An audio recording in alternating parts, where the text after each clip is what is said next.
гой ба дэлхийн цөмийн тулаан. Элсэнд орох нууц. За байж гараа манайхаа. Бичлэгийн өмнө үзэхдээ 98% subscribe дараагүй байна шүү. Энэ дээрээ дарчих юм бол цаг алдахгүй шинэ бичлэг үзэх боломжтой шүү дээ. Одоо гоё эрхийн гурваа годолцуулж байгаад хөв гэд дарчих. За дарсан уу. Тэгвэл бичлэгтэн эргээд орцгоё. Бат учир, Тэнгис, Чонон, наран цэцгийн хөл гимцэн байсныг сарна эдгээсэн. Тэд говьцүлд ирвэ. Харах тогоондоо хэвтэж бай. Гэхдээ үхээгүй. Түүний биенээс хар утаа гарч утаа нь элсэн чингэд элс нь хар болж байв. Сарна. Тэр дэлхийг өөрчлөх гэж байна. Тэнгис юу гэсэн үг вэ? Сарна. Тэр дэлхийн цөв рүү нэвтрэх гэж байна. Хэрв тэр дэлхийн цөмд хөрвөл тэр бүх гаргийг идэнэ. Чонон. Тэгэхээр бид түүнийг зогсоох ёстой. Гэл харах доош ухаж эхлэв. Түүний бие элсэн живж доош дэлхийн гүн рүү явж байв. Батчир. Тэр зүгтэж байна. Сарна. Зүгтаагүй байна. Тэр зоригдоо хүрх гээд явж байна. Манай Тэнгис бид ч бас тийш явнаа. Тэнгис гараа сонгон аян цохилж ил сагарч гүн нүх үсвэ. Тэд нөхөр үсрэв. Доошлоо улам доошлоо. Дэлхийн гүн эхлээд элс, дараа нь шавар, дараа нь чулуу, дараа нь хайлсан чулуу магма. Магма нь 1000 градус халуун. Баатруудын бие халуун төсвөртэйч амьсгал нь хүнд байв. Тэнгис тэдний эргэн тойрон цахилгаан бөмбөлөг үүсэн халуунаас хамгаалав. Дэлхийн цөм төрвэ. Дэлхийн цөм төмөр никлийн хайлсан бөмбөлөг температур нь 5500 Цельсийн градус. Даралт нь 3.5 атмосфер. Харах цөм дотор хөвж байв. Түүний бие халуун төсвөртэй харах хуйг нь улааж байв. Тэр цөмийг идэж эхлэв. Аюултай орох юм аа. Батчир түүнийг зогсоо. Тэнгис цөм дотор аян гүсгэв. Цахилгаан хайлсан металл дундуур тархан харахыг цөхөв. Харах ордон байрлалаа өөрчлөн сүүлдээ далан Тэнгисийг цөхөв. Тэнгис хан тусаж хуйг нь хагарч цус нь гарч цус нь хайлсан металл дунд уур болон буцаж байв. Чонны хэлбэрт орж харахны нуруунд дэр өсрөн хадаасан хуйгийг энэ нөгөө хусч шүдээрээ майж байна. Хуйг нь зурагдж байв. Чон шүдээ шигтгэж хуйгийг нэг хэсгийг бас хазаж салгаж салгасан байх. Харах түүний биенээс хар долгион гарч чонны шидэж хаяв. Чонон хан тусаж биеийг хугарч чонны хэлбэрээ алдан хүн болон хуйг ба. Наран цэцэг сумаа бэлтгэв. Гэхдээ түүний сумнууд харахны хуйгийг нэвтрүүлж чадахгүй байв. Сарна. Түүний сул тал нь түүний толгоон ард хуйг нь нингэн тийш харав. Наран цэцэг хэрхэн яаж мэдэх вэ? Сарна. Би түүнийг харсан. Гэхдээ бидэнд ганцхан боломж байгаа. Тэр бат учир руу харав. Сарна. Чи түүний амийг нээлгэх ёстой. Наран цэцэг түүний ам руу сумаа харвна. Сум нь түүний толгоон ард гарч хуйгүй хэсгийг онох болно.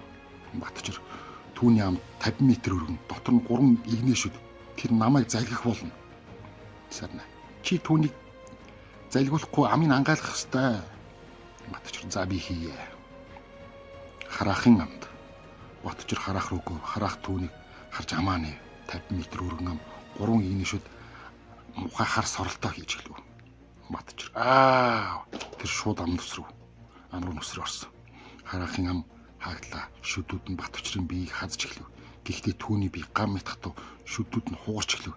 1 2 3 хэдэн зуугараа шүднүүд нь хугараад эхэлсэн байна. Бат учир дотор нь цохиж эхлэв. 1 цохилт 2 3 цохилт зөндөө олон цохилт. Харахны дотор тлээч бас цохиж байв.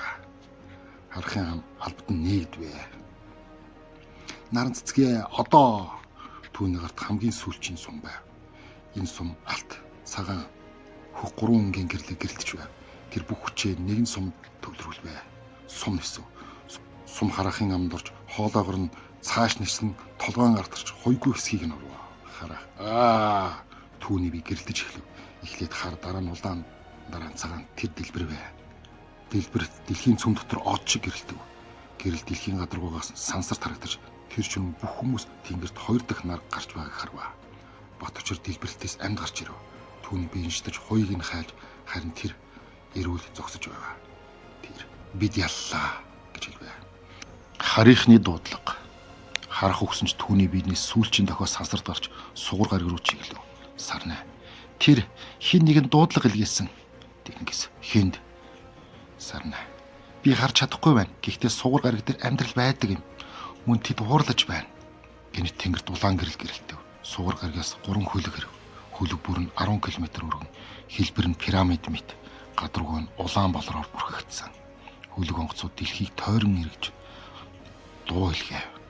Дуу нь хүний хэлээр, гэхдээ 5000 жилийн настай эртний монгол хэлээр.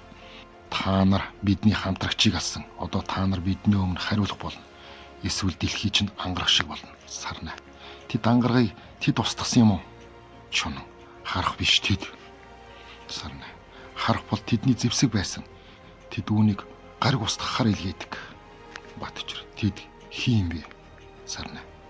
Тэд өөрсдөө сугарын иргэд гэдэг. Тэд 5000 жилийн өмнө сугар гариг дээр соёл иргэншлээ байгуулсан. Тэдний технологи бидний ойлголтоос давсан. Тэнгис. Тэд юу хүсэж байна? Сарна. Тэдний хэлснээр харах бол тэдний хамгаалагч байсан. Би түүнийг налсан. Одоо тэд өшөө хонцонгаа авахыг хүсэж байна.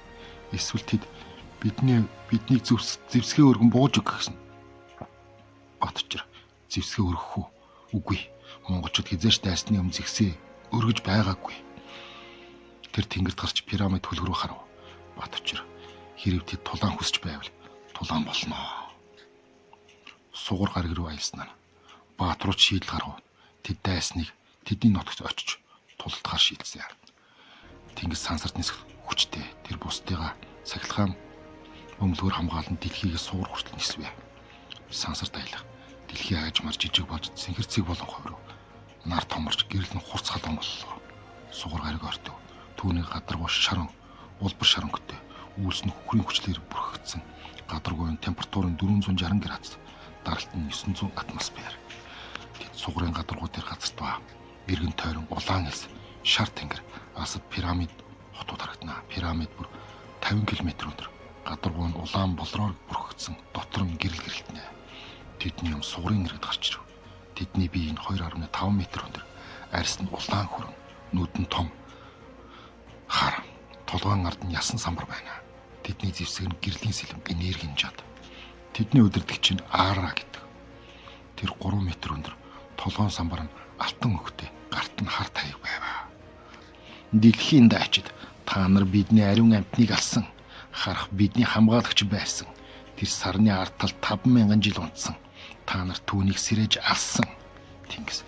Тэр дэлхийг идэх гэж байсан. Аара. Тэр бол бидний тушаалаар л идэх ёстой. Ангараг бол ихний туршилт байсан. Дэлхий бол дараагийн зорилго. Харин та нар түүнийг алснаар одоо бид дайснууд болсон. Батчир. Чи дэлхийг устгах гэж байна уу? Аара. Үгүй ээ. Бид дэлхийг эзлэн авах болно. Манай гариг өөрийн нөөц шавхаж дууссан. Бидэнд шинэ гариг хэрэгтэй. Сарна.